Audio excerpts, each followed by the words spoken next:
अस्सलाम वालेकुम my viewers, welcome to my channel. उम्मीद करती हूँ आप सब ठीक होंगे। अल्हम्दुलिल्लाह हम सब भी बिल्कुल ठीक हैं। तो जी मैं आ गई एक और वीडियो के साथ ज़बरदस्त सी रेसिपी लेके। आज हम बनाएंगे तोरई और मटन को मिक्स करके ज़बरदस्त से गोला कबाब, जो कि बहुत ही डिलीशियस, यम्मी और सॉफ्ट बनेंगे और बहुत ही हेल्दी कबाब बन के तैयार होंगे। जो लोग तोरई नहीं खाते ना, तो इसके बाद आपके घर में बड़े शौक से और फरमाइश से आपसे बनवाएंगे। तो यहाँ पे जो है 1 kg मैंने जुकीनी ले लिया है। इसको मैंने अच्छे से जो है धो के इसको मैंने छिलके उतार दी हैं। स्टेम मैंने अभी तब नहीं उतारे कि कद्दूकश करना है, तो वहां से पकड़ के हाथ से कद्दूकश करना आसान रहता है। सब ग्रेटर की मदद से जो है मैं सारे जो ये हमारी तोरई है इसको हम जो है वो ग्रेट कर देंगे। आपने सारी तोरई जो है वो ग्रेट कर देनी है। मैंने 1 kg यूज की है क्योंकि मैं 1 kg ही मटन का कीमा यूज कर रही हूँ। तो उस क्वांटिटी से आपने लेना है, जितना आप कीमा लेंगे उतनी ही आप जुकीनी ले लें, क्योंकि जुकीनी में जो है वाटर कंटेंट ज़्यादा होता है। तो ये वाटर जब हम स्क्वीज आउट करेंगे ना, तो इसकी क्वांटिटी कम हो जाएगी। तो इसी तरह मैं सारे ग्रेट कर लूँगी और ग्रेट करके उसके बाद मैं इनको एक कपड़े में डाल के इनका एक्सेस वाटर जो है वो मैं स्क्वीज आउट कर दूंगी। यहाँ पे आप देख सकते हैं, आपको गोल गोल बॉल्स की शक्ल में तब नज़र आ रहे हैं कि इनको मैंने कपड़े में डाल के अच्छे से स्क्वीज आउट करके इसका मैंने वाटर निकाल दिया है और इनको मैंने एक बाउल मिक्स डाल दी है, जिसमें मैंने सब मसाले डाल के मिक्स करना है।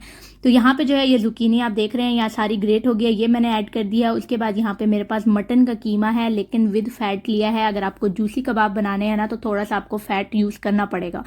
तो 1 kg जो है वो मैंने मटन का कीमा ले लिया है। इसमें भी थोड़ा जो है वो पानी नहीं होना चाहिए, डीफ्रोस्ट होना चाहिए अच्छे तरीके से।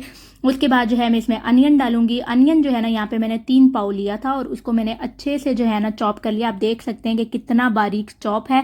और इसको भी मैंने जो है ना, इसका भी एक्सेस वाटर मैंने स्क्वीज आउट कर दिया था। अगर आप प्याज इतना डाल रहे हैं ना, तो आपको वाटर जो है वो स्क्वीज आउट करना पड़ेगा, नहीं तो आपके कबाब टूटेंगे। और ज़्यादा ही प्याज डालने की वजह से ये अच्छे जूसी कबाब बनते हैं। उसके बाद यहाँ पे तकरीबन 1.5 कप जो है ना मेरे पास हरा प्याज है कटा हुआ, मैं वो इसमें ऐड कर दूंगी। ये बहुत ही ज़बरदस्त इसमें टेस्ट ऐड कर देगा। तो आपके पास अगर है तो आप डाल लें, अगर नहीं हो तो नॉर्मल प्याज से भी काम चलेगा। ये बस एक एक्स्ट्रा टेस्ट ऐड कर देगा। 10-12 हरी मिर्चें चॉप कर ली हैं और 2 कप के करीब जो है ना चॉप धनिया है मेरे पास। हरा धनिया हम डाल रहे हैं क्योंकि मटन यूज़ कर रहे हैं, तो मटन में जो है थोड़ी सी जो है वो हींग होती है, तो वो धनिया वगैरह आप यूज़ करें ज़्यादा से ज़्यादा तो वो ख़त्म हो जाएगी और वैसे ही बहुत मज़े का लगता है। अब कुछ इसमें हम जो है मसाले ऐड कर लेंगे। 3 टेबलस्पून में इसमें क्रश्ड सूखा धनिया डाल रही हूँ, बिल्कुल पाउडर नहीं है, ये क्रश्ड है। 1 टेबलस्पून इसमें अजवाइन का जा रहा है। 2 टेबलस्पून इसमें भर के मैं ज़ीरे का ऐड कर दूंगी। 2 टेबलस्पून इसमें अनारदाना जाएगा। अनारदाना जो है वो थोड़ा सा हवन दस्ते में आपने कूट लेना है, नहीं तो आपने जार में जो है इसको पीस लेना है अच्छे से। उसके बाद 1 टेबलस्पून ब्लैक पेपर डाल दूंगी। 2 टेबलस्पून इसमें नमक का जाएगा। हमारे टेस्ट के हिसाब से नमक बिल्कुल 2 टेबलस्पून इस क्वांटिटी के लिए ठीक था। 1.5 टेबलस्पून में इसमें चिली पाउडर डाल दूंगी। 2 टेबलस्पून इसमें चिली फ्लेक्स के चले जाएंगे। मिर्चें जो है वो आप अपनी क्वांटिटी के हिसाब से रख सकते हैं, जितनी आप तीखा पसंद करते हैं, ठीक है। आधा कप जो है बाइंडिंग के लिए इसमें मैं जो है मकई का आटा यूज़ कर रही हूँ और आधा कप मैं इसमें ब्रेड क्रम्स का यूज़ कर रही हूँ। मैदा जो है वो अगर आप सारा ही डाल देंगे ना, तो वो मकई का आटा अगर आप सारा ही डाल देंगे ना, तो बहुत ज़्यादा जो है ना वो टेस्ट आएगा उसका आपको। तो इसलिए मैंने आधे ब्रेड क्रम्स यूज़ किया, आधा कप, और आधा कप मैंने इसमें मकई का आटा यूज़ किया है। 2 अंडे डाल के अब इसको हमने मिक्सिंग करनी है। मसलने की ही जो है ना इसकी असल गेम है। आपने इसको 10-1 मिनट के लिए अच्छे से मसलते जाना है। जितना आप मसलेंगे सारे मसाले अच्छे से बाइंड होके इसके अंदर जज्ब होंगे। मिक्सिंग करते हुए मुझे याद आया कि मैंने इसमें गार्लिक पेस्ट नहीं डाला, तो आप पहले ही इसमें ऐड कर लें। 3 टेबलस्पून मैंने इसमें डाला है। अगर आप बीफ का कीमा यूज़ कर रहे हैं तो जस्ट 2 टेबलस्पून भी इनफ है। मटन में थोड़ा सा जो है ना वो हमें इशू होता है, अगर आपको नहीं होता तो आप 2 टेबलस्पून भी यूज़ कर सकते हैं। मैंने 3 टेबलस्पून गार्लिक पेस्ट डाला है और अच्छे से इसको मैंने 10 मिनट के लिए मसला है। अब आप देखें सारे आपको जो मसाले हैं ना वो यकजान नज़र आ रहे हैं।